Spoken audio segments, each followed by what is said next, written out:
اور ہمارے فرشتے ابراہیم کے پاس بشارت لے کر آئے تو سلام کہا۔ انہوں نے بھی جواب میں سلام کہا۔ ابھی کچھ وقفہ نہیں ہوا تھا کہ ابراہیم ایک بھنا ہوا بچڑا لے آئے۔ پھر جب دیکھا کہ ان کے ہاتھ کھانے کی طرف نہیں بڑھتے، یعنی وہ کھانا نہیں کھاتے، تو ان کو اجنبی سمجھ کر دل میں خوف کیا۔ فرشتوں نے کہا کہ خوف نہ کیجیے، ہم قوم لوط کی طرف ان کے ہلاک کرنے کو بھیجے گئے ہیں۔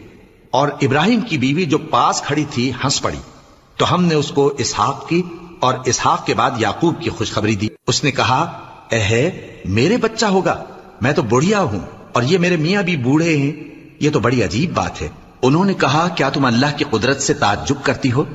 اے اہل بیت، تم پر اللہ کی رحمت اور اس کی برکتیں ہیں، وہ لائق تعریف ہے، بڑا ہے۔ پھر جب ابراہیم سے خوف جاتا رہا اور ان کو خوشخبری بھی مل گئی تو قوم لوط کے بارے میں لگے ہم سے بحث کرنے۔ بے شک ابراہیم بڑے تحمل والے، نرم دل اور رجوع کرنے والے تھے۔